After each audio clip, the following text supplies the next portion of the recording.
I've had an awful lot of people reach out to me lately on lighting purchases. Sometimes they want to buy 2 scanners, 2 moving heads, 2 rolls, 2 vertigos. What do I think? Or they say, look, I want to buy 25 battery-powered lights for uplighting banquet halls. What fixture should I buy?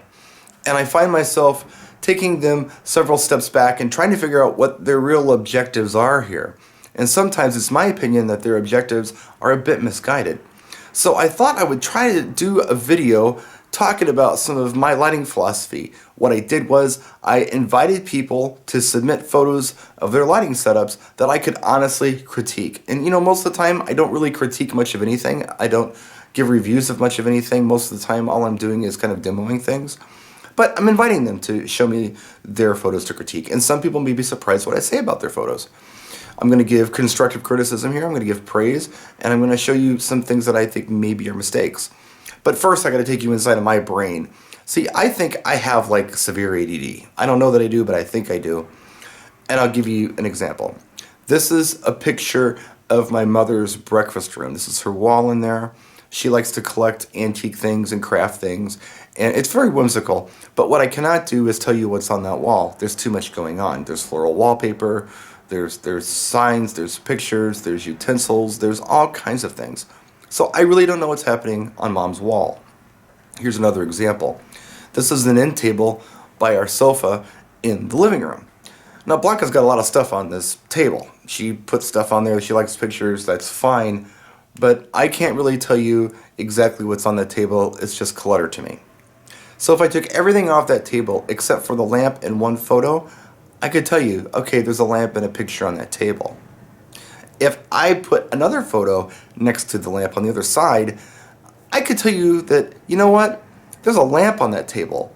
The picture's just kind of framing in. I'm not focused on the pictures anymore.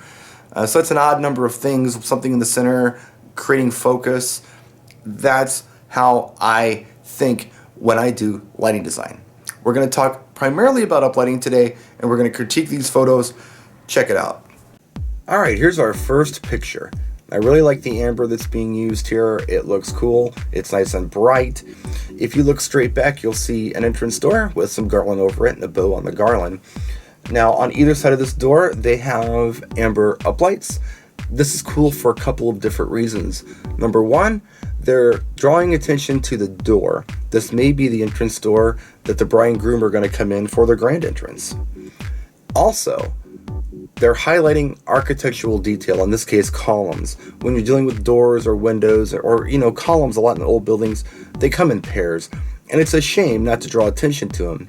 Once the lights go down for the DJ to start playing music, it's nice to still have those lit up and be able to see those beautiful nuances in a room.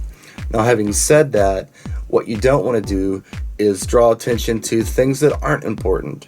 You want to keep the attention on the cool stuff.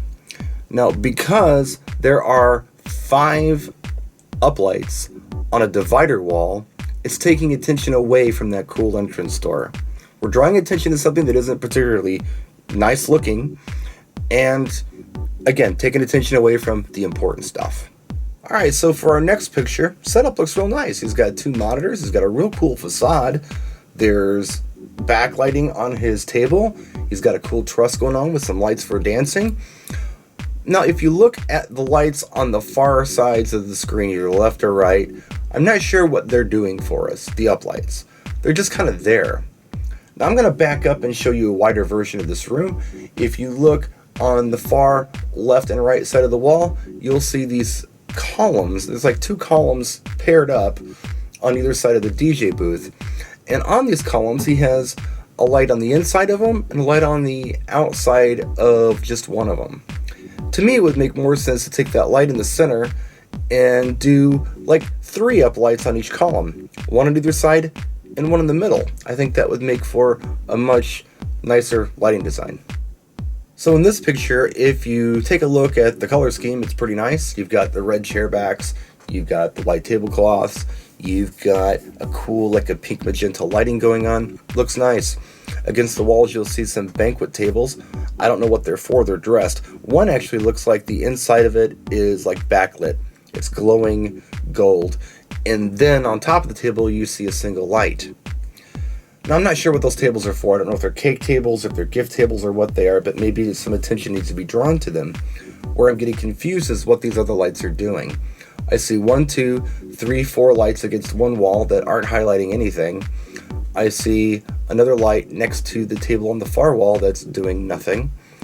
It might make more sense in this case to either just backlight the tablecloths and make those glow, or alternately you could use a bar and light up everything above those tables if something important is happening on those tables. Again, I don't know where the head table is, I don't know where the dance floor is in this shot, but what I can tell you is there's a lot of tension being focused on areas where there's really nothing going on. So looking at this picture, I see a nice, neat, clean DJ setup. There's nothing wrong with that. It's simple, but it's cool. If you look at the wall where the windows are, you'll notice that there is a light between each window. Now, I do that a lot. That's detail in a room, or that's creating detail in a room, and it's making it beautiful. The one light that confuses me is the one by the exit door. Why is it there? Are we drawing attention to the exit door? Do we want them to leave? I wouldn't put a light there. So if you have a look at this picture, I like it. You've got pink going on, you've got white going on, there are hearts. It's a beautiful setup. There are 2, looks like sphereons going on. On the back wall, there are, looks like half-meter bars lighting up the wall. And if you notice, they're being lit up where the sconces are. So you're drawing attention to something cool in the room. If you look to the far left, and I can't see the whole thing, but it looks like this lighting designer may have done a small accent wall with bars, and that's a real cool thing to do. Accent walls are neat to light up if they're not huge. To do a whole wall is a little different, but to do a small wall really lets you see that architectural detail in the room. This is a beautiful setup. I like it. Now, the first thing I'm going to say here is that green is amazing. I think that's an amber green mix, and it kind of creates that superhero green. Something else I really like about this picture is if you have a look at the number of things that are green, you pretty much have 5 things. You've got what looks like tables lit up, then you've got totems, glow totems. In between the totems, you have an accent wall with the facade, and they're all kind of one thing. So when you look at odd number of things, usually you're looking right in the middle, and I'm looking right at the DJ, and that's probably where my eyes should be focused. Now, the really cool thing is how that green pops with that magenta behind it, or pink. I'm not sure what color it is on this photo, but it looks great. Now, normally, I wouldn't suggest that you wash an entire wall. We talked earlier about maybe trying to highlight columns in detail, but in this case, it really makes the green pop. They're using 2 colors instead of just 1, so I think it works real well. And I'm saving the Frozen picture for last.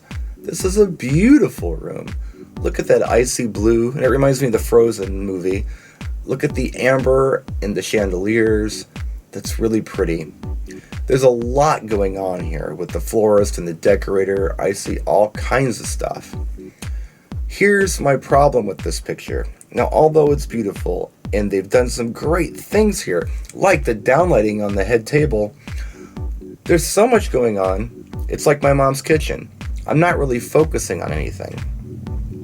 Now, the one place that I see that's dark is where the bride and groom are going to sit on the head table. Have a look at that picture. It's the darkest right there. But the bride and groom are who we should be focused on. Now, one way around this may have been, if you're that good and you can do downlighting like you did on the head table, and kudos to you for doing that downlighting like that, if you did a separate color, like a completely different color, downlit on the head table where the bride and groom sit, you would have created some serious focus. But it really is a beautiful room, and they did a beautiful job of lighting it up. So for what it's worth, those are some of my opinions. Am I wrong? Let me know in the comment section what you think of what I've said about these lighting designs. And you know what, maybe we'll do this again with some other lights, maybe some dance floor lights, or maybe even more of these uplighting schemes, and I'll look at them and I'll tell you what I think of them. If you want to know, submit those photos. We'll see you next time. Practice and enjoy.